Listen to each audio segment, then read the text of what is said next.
For you to be a grower, you must understand who you are growing for. And if you understand that person, then it becomes easier for you to always tune to whatever you are growing to meet the requirements of that person. And as I said, we have many, many categories. We have those who will grow and sell locally. We have those who will grow and sell regionally. We have those who will grow and sell internationally. You have to know where you are positioning yourself. In the midst of all this, you have to be very clear what you are growing for who, and what needs are you meeting. Today, you cannot just grow speculatively. You have to provide a solution. And as Kenya, we need to start differentiating ourselves.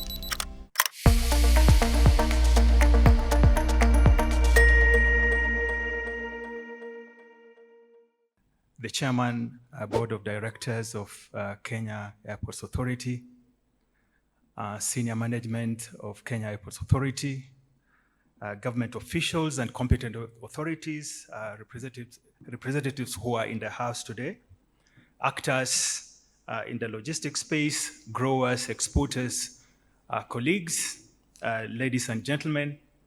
Thank you so much. This morning, it's my pleasure to talk to you. And for me, it's basically to give you an overview of the industry that we call the floriculture industry in Kenya. At Kenya Flower Council, our work is simple. We are in the space of intervening on behalf of the growers, exporters in Kenya on matters that will make business much easier for growers, exporters, and other value chain actors. We are also in the realm of standards because we appreciate how important standards are if we have to remain competitive in the floriculture business, especially at the international level. But we also do a lot in terms of promoting, creating a reputation, the right reputation for our flowers in the international market. And the last thing that we do is basically building the capacity of actors in the value chain so that we remain as competitive as possible. So I just wanted to dispense that so that you understand where we're sitting in this whole chain as Kenya Flower Council.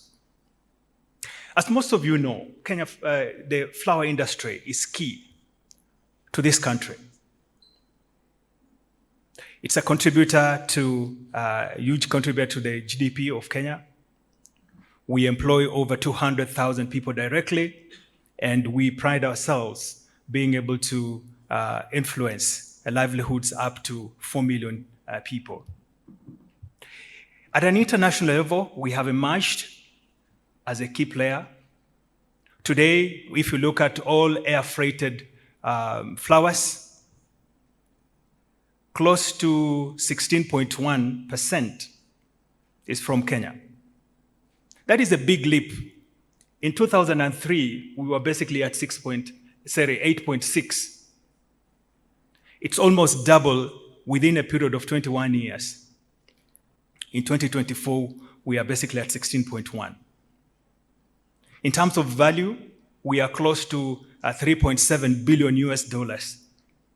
And that is huge. We want to maintain that space.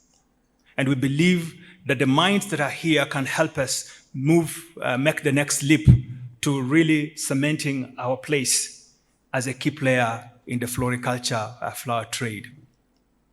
But we are not alone. We are alive to the fact that there is competition. And for us to remain steadfast in that competition, there are certain things that we must do. And this is the essence why we are here today, to look at what can we do to maintain that. So today, I'll go over a few things. I'll talk about the challenges. I'll also talk about opportunities that exist for us. So, as much as the industry is expanding and doing well, you will appreciate that we are one of those that the torch constantly shines on us, both here and in the marketplace. So we have challenges that are much more local, but we also have those that are at an international level.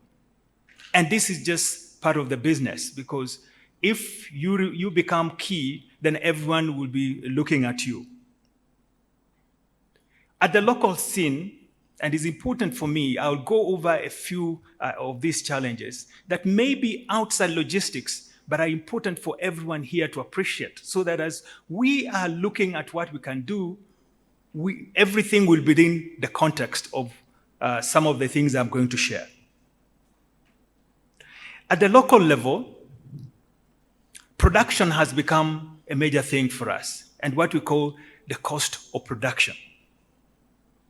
If I were to sample any one of you who is producing, these are growers, exporters, and ask them, what is the biggest challenge for you at the moment?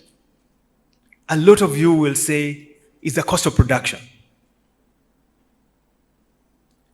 Basically, we have seen that inputs, including the fertilizer that we use, chemicals, machinery, have continued to go up almost every year. The growers in this room will attest to us that we are always fearful of something called the finance bill. Whenever we hear that there is a finance bill, we are wondering, so what is in it? Because it always comes with a lot of surprises. And for us, we have remained there for a very long time.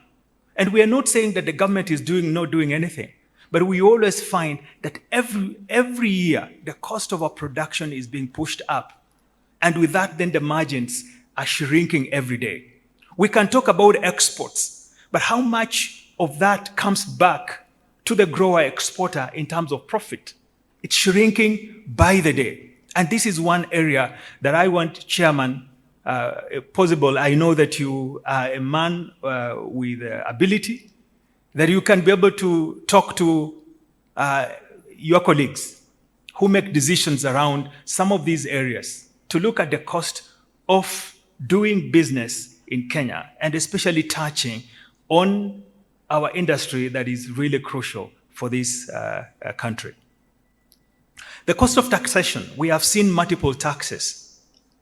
Some are a tax between the county government and the national government. All of them put together, growers, exporters in Kenya are paying up to 52 taxes and levies every year. We are wondering, how can we be sustainable and continue being afloat with this kind of taxation? And we are not saying that we shouldn't pay taxes. But the reality is that we have certain taxes and levies that do not have a direct contribution to our sector. If you ask the growers here why we pay certain taxes, they will tell you, how is it benefiting me day to day? I think is a bit over the roof when we look at the amount of taxes and also the proportion around how this is distributed around the given sectors. For us, I think is a bit too much when we look at taxes. So producers are ever burdened every day. And as I said, it's reducing profitability. We are a country that relies, we say agriculture is our backbone, the backbone of our economy, and is a good statement. But how much money actually the government puts into agriculture is in question. Because year in, year out, it's only 4% of the general national budget that goes to agriculture. And if you were to extrapolate that, just go into the details around it, how much actually comes to fresh produce, and by extension the flowers, it will probably go to 0 point something. How can we continue to grow a sector, a major sector like this, when the investment from government is that low? No wonder today every government agency wants to make some money from our sector. Yes, we are ready to pay taxes, but we feel that we are being squeezed so much that as they say, the goose that lays the golden egg will not continue laying it anymore. We are ready to pay, but it has also to be within proportions that can be able to that are sustainable. Water scarcity, we rely on rainfall, majorly for agriculture. We are finding that we have limited fresh water resources from prolonged droughts, and I think that would be a major issue for us going forward, so it's a major challenge. I remember 3 years ago, A few farms call me and they say, we are on the brink and we're not sure what's going to happen if this drought continues. Our boreholes have dried out. And so therefore it's becoming very difficult for us to continue to grow. And it's where we are. So the issue of climate change has become a major issue for us. And as growers, exporters, we have to be cognizant that the fact that if we don't manage our water resources, then we may not have an industry going forward. So unpredictable weather patterns have reduced, water availability, and this is a major challenge. We are also going through a phase where there is greater demand on sustainability. So sustainability is becoming a major hallmark of our industry. And everyone is talking about environmental sustainability, social sustainability, good actual practices, governance, and all the facets that entail, sustainability. So it's a major challenge. And if you have to survive in this industry going forward, this is one of the things that we have to pay attention to going forward. Phytosanitary requirements, there is increased scrutiny on plant health. I will talk about that a bit later. But these are realities that we are being confronted with. I want to give you some analogy around the cost of doing business so that you put these into perspective. If you look at Kenya against her peers, and I will use a few examples. Ethiopia, for example, and Colombia, for example, I will use those two. We appreciate that at the moment, in terms of production, we are ahead of Ethiopia, for example. But we have to appreciate Ethiopia as a formidable competitor to Kenya. So if you look at some of the cost comparisons between those two countries, on production costs, in Kenya, a farmer pays $2.7 per kilo for flowers, driven by rising taxes, water, and other inputs that have a big cost. Whereas in Ethiopia, an equivalent of $1.9 are paid per kilo, benefiting from lower operational expenses and favorable policies. On tax, in Kenya, the flower sector pays up to 52 taxes and levies to national and county governments, which is eroding profitability. In Ethiopia and Colombia, these are often streamlined tax regimes that reduce compliance compliance burdens to the growers because the government takes up much more from the growers. On labor, for example, in Kenya, labor and input. In Kenya, water irrigation costs up to 0.5 to 6 shillings per unit, while in Ethiopia, there is lower water tariffs that are less than 0.2, which always eases pressure on production.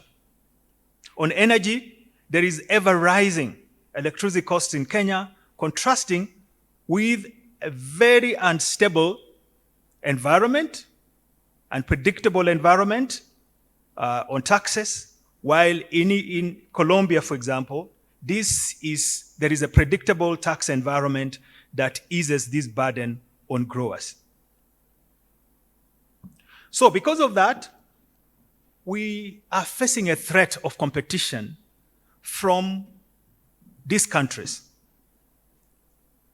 While we retain a lot of advantages in terms of quality and infrastructure, the unsustainable expenses that are long-term in terms of risk erodes the benefits that the growers will make out of the industry. We are also facing a lot of challenges in terms of the stringent regulation, especially in Europe. As most of you know, up to 30% of all the roses in Europe are from Kenya. But the contrast is that we are also going through a lot of stringent standards and regulations coming from the EU. We have signed the Economic Partnership Agreement that gives us duty-free, quota-free access to that market. But on the other hand, we are faced with non-tariff barriers that takes all the gains that are in that agreement. This has a big impact on us. We have seen an increased rejection. For example, the false codling moth that we are currently grappling with, especially the growers and exporters of roses, have led to a lot of rejections and sometimes destruction of the produce from Kenya. Our sampling rate has moved from 5% in 2018 to the current 25% that has come into place from mid-2024. By next month? Yes, it's next month. The month starting tomorrow. By April 26, 2025, we will start implementing very stringent conditions that have been put in place in terms of regulation from the EU. Growers in Kenya are very apprehensive about this. We have compliance costs that are much, much higher. When you look at the reduction in terms of the use of pesticides, for example, yet we grow our produce in the tropics. If you look at restrictions around water use or water consumption, fertilizers, in order to meet sustainability and other phytosanitary requirements, is becoming very, very difficult for a lot of growers, exporters to continue being the business. We're also facing market competition. So as we are in the global arena of cut flower trade, these tough EU standards are making us completely uncompetitive. We have competition from peers who do not have similar challenges like what we have. 2 years ago, I was in Colombia, and I was talking to some of my peers there. And I did mention the false codling moth, and they're asking, what is that? For us, it looks an obvious thing because anyone who is in this space currently is talking about FCM. But the Colombians are asking, what is that? They have no idea what that is. Yet we are going to compete in the same market. The Ecuadorians are asking the same question, yet we are in the same market. So stricter phytosanitary controls with increased inspections and zero tolerance policy on from Europe has a huge impact on how we are going to survive. In 2024, last year, there were financial losses to the industry. 95 shipments were rejected and 48 interceptions, costing exporters 1.05 million euros in terms of cost. Yes, we are doing what we can to make sure that we remain as competitive as possible, especially the trainings that have happened around the false codling moth. But this is also costing us money that we should have sunk into the business. Today, if you go to a typical farm, a farm has deployed a lot of staff who are scouts, who are supervisors. They have to change the whole system around how they process, right from the greenhouse and how they process the flowers all the way, with additional costs that would have gone into expanding the business. We have market risks that include the ban. It's likely that if we are not able to move to what is required by the EU, it's likely that 100% will apply to us at some point going forward. We have an FCM protocol, what we call the Systems Approach Protocol, and we're hoping that through this, implementation, we can show the EU that compliance is a part of our business. Let me talk a little about cargo, because we are in the logistics space. Cargo capacity at JKIA is not assured anymore. We know, and all of us can remember, sometimes in November 2024, those photos of growers harvesting and destroying flowers on the farm. As at December 2024, we had a shortfall of 800 tons per week. We were estimating that probably during Valentine's, that would have moved to over 2,000 tons per week.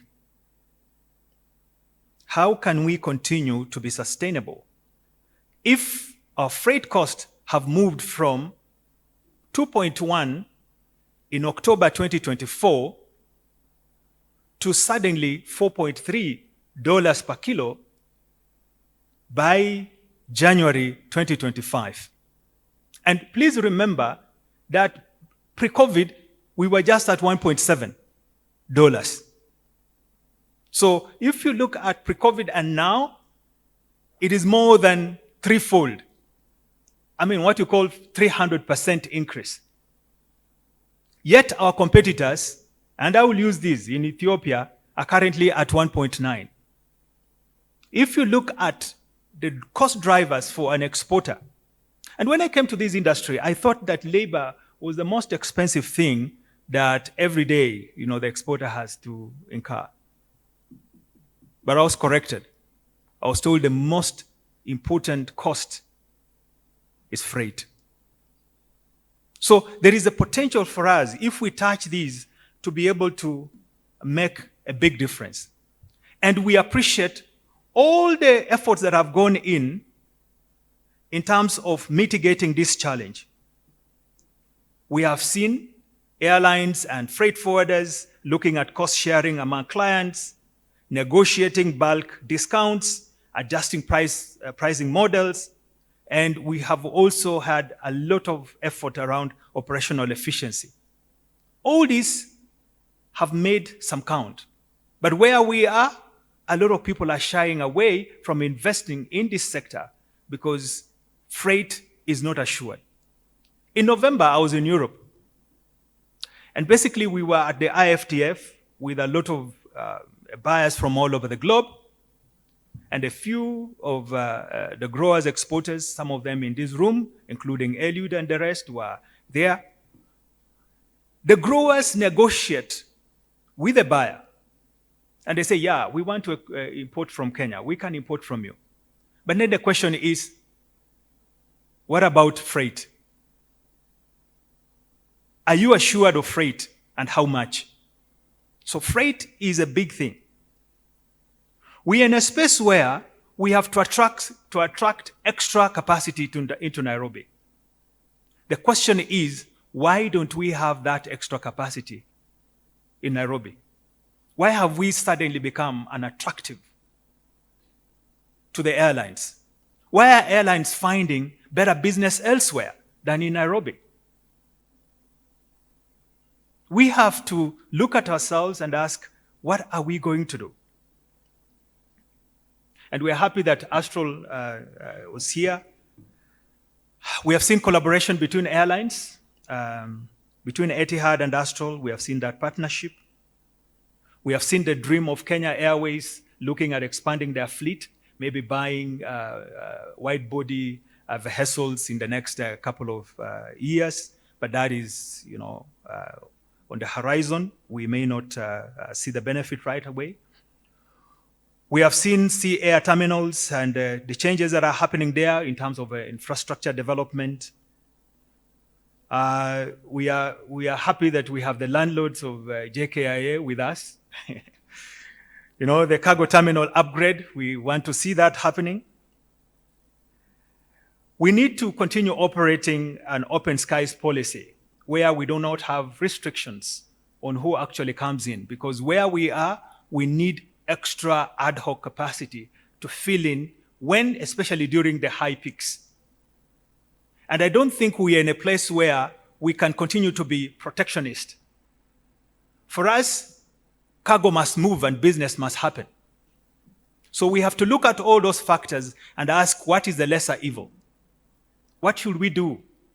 If there is an application coming from a freight forwarder to add an extra 1,000 tons in a week, should we continue to be protectionist, or should we allow, at least for that moment, for that capacity to come in so that cargo can move from this country? We also believe that a multimodal integration, where we are integrating rail, road, sea, and air, is the way forward. So we are looking at a combination of that to ease a bit of movement and create efficiency as we go. The Northern Corridor gives us an opportunity for us to remain a hub of cargo movement within the region. Right from Rwanda and DRC to Uganda and the rest, all those can benefit if we create efficiency in our Kenya as a logistic hub. As we position ourselves as a regional logistic hub, we need to look at our infrastructure so that we are attractive to the other countries as much as possible. So this shift, we need short-term and long-term fix on infrastructure. We need a temporary air freight solutions with chartered flights and wet leasing proposals that have been talked about many times. Sea freight solution. We are looking at a transition of at least 50% of our produce moving by sea by 2030. It's an ambitious target, but we believe that adding to what we have now may just help us to surmount the challenge we're experiencing.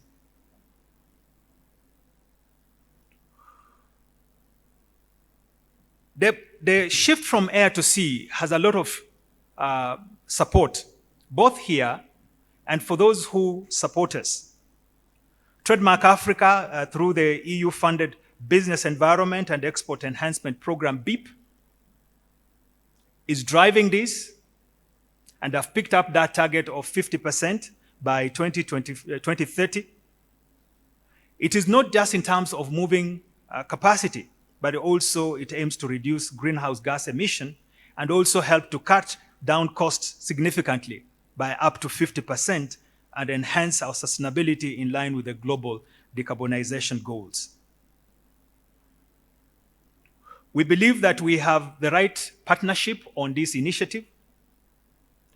The government of Netherlands is very keen, and you will see from the King's visit last week, that featured really prominent when we had a first shipment of flowers from Naivasha to Mombasa using the SGR. For the first time we did it.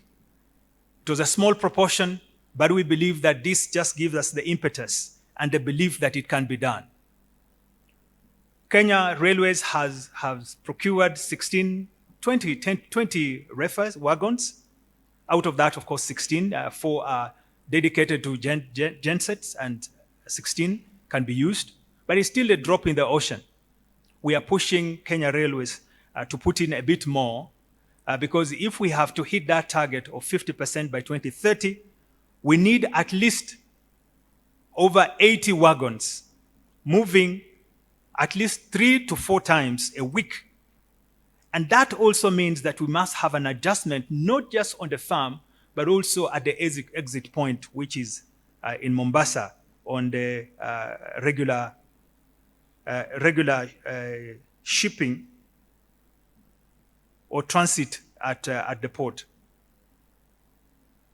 We have seen a lot of infrastructure development, especially at the Mombasa port, with SGR also giving us a green channel when our produce arrives at the port, with enough plug-in points, both in Naivasha and also at the port of Mombasa.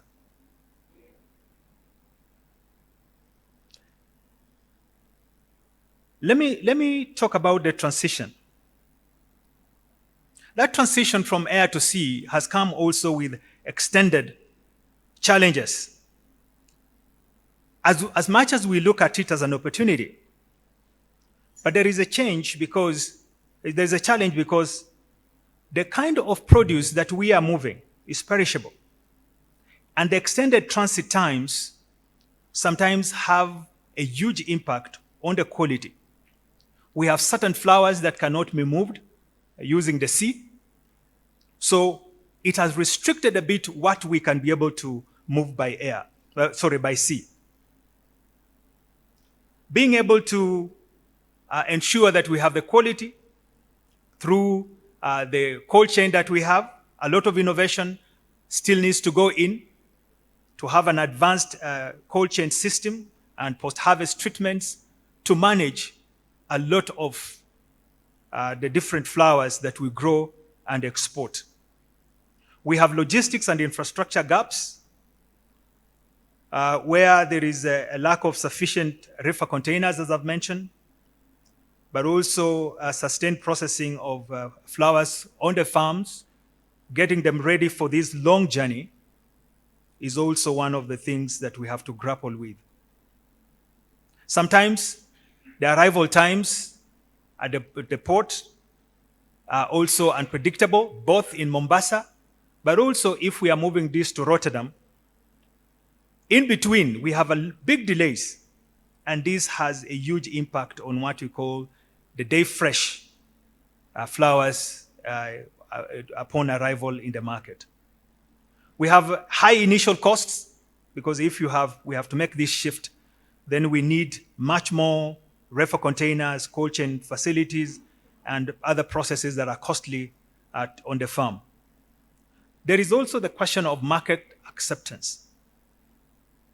A lot of times when the produce arrives, and I've been privileged to be in the market when produce from Kenya is arriving, many people in the market, when you ask them, do you actually trust these flowers that have been on the high seas for 30 days, 50 days? Mention it. And for some, they say no.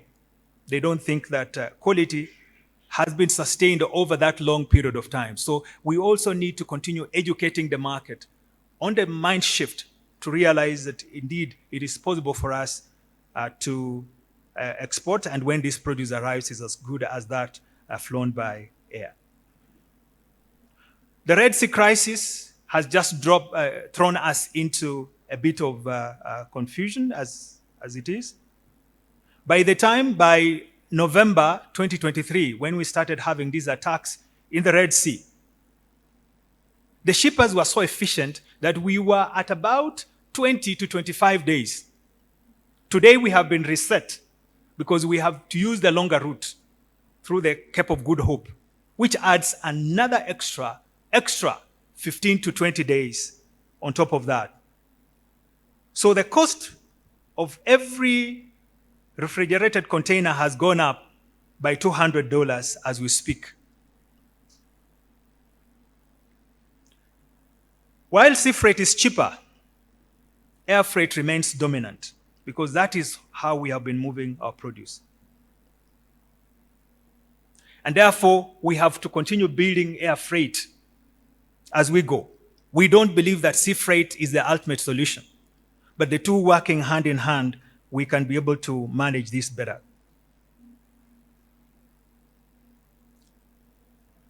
All this comes to what can the private sector do and what can the government do? For private sector, we need infrastructure development. We have seen shippers like Maersk, MSC, and others investing a lot in this. how does then that translate back to what happens on the farm? We need digitalization and innovation so that we mimic the actual conditions on the high seas and optimize what actually happens there. So there is much more investment. We need to continue sharing data, creating data for growers, shippers, and buyers to really put everything in context. Someone must be willing to risk, to do some trials and say, yeah, out of my total export of this amount of tons per month, I would dedicate at least 10% to sea freight.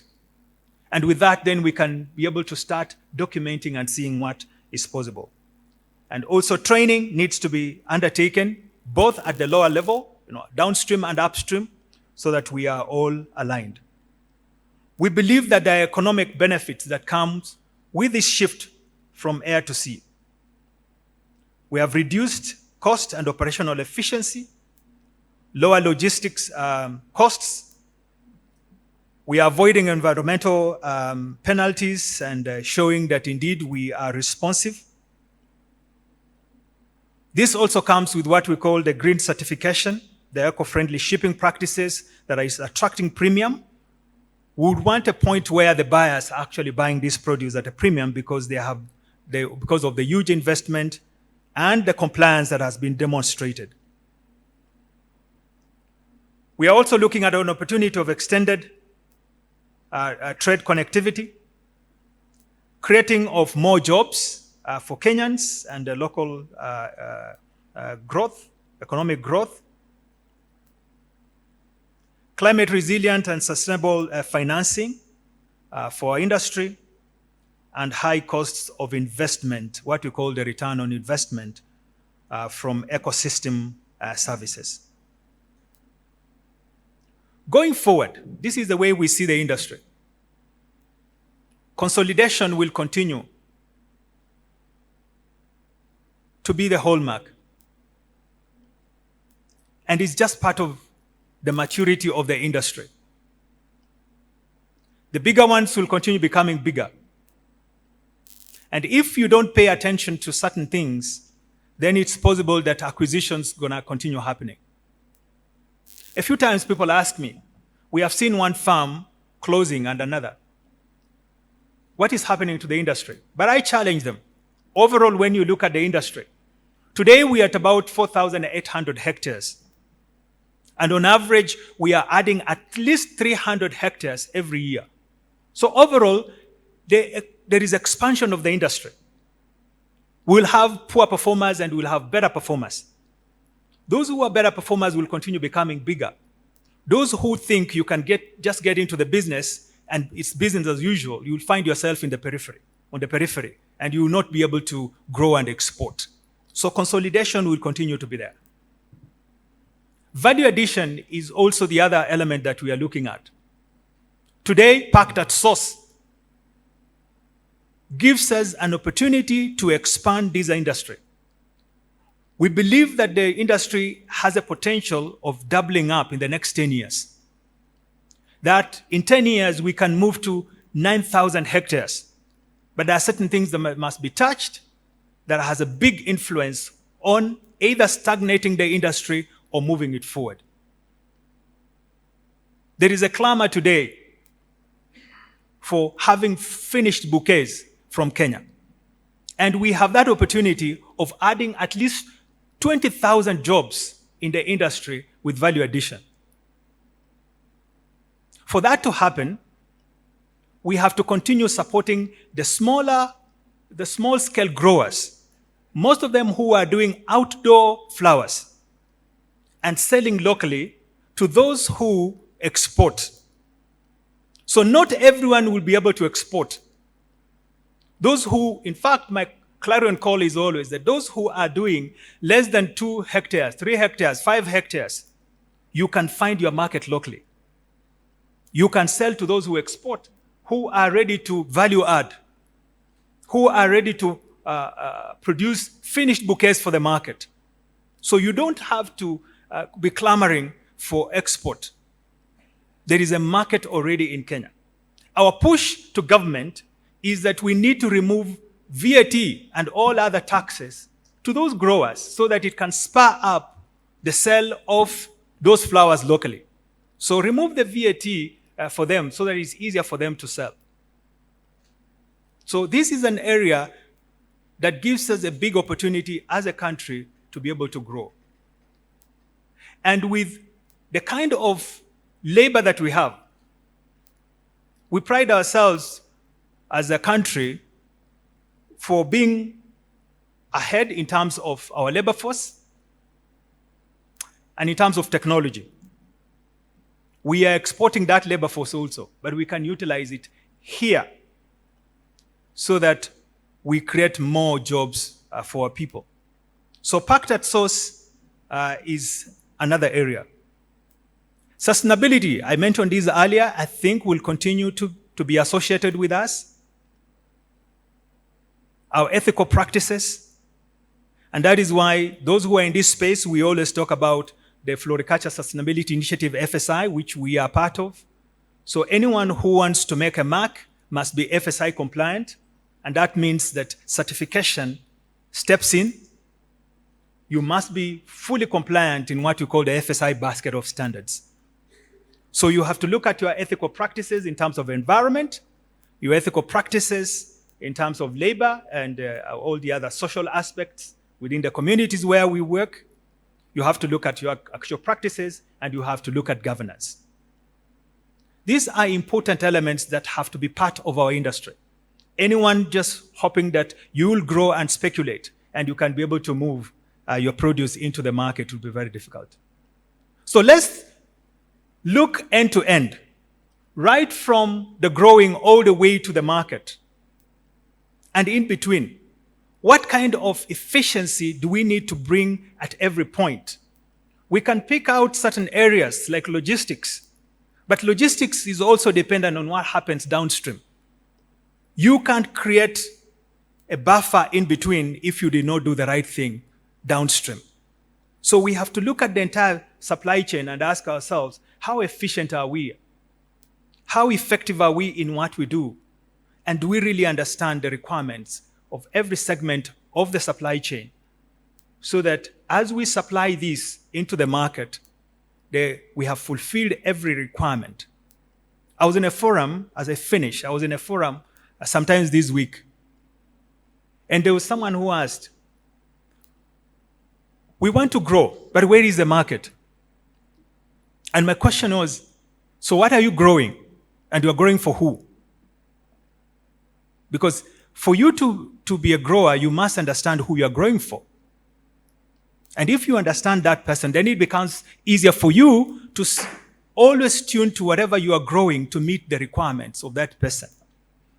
And as I said, we have many, many categories. We have those who will grow and sell locally. We have those who will grow and sell regionally. We have those who will grow and sell internationally. You have to know where you are positioning yourself. In the midst of all this, you have to be very clear what you are growing for who, and what needs are you meeting. Today, you cannot just grow speculatively. You have to provide a solution. And as Kenya, we need to start differentiating ourselves. If the market looks at our flowers, what do they see? Do they just see a replication of what someone else is doing?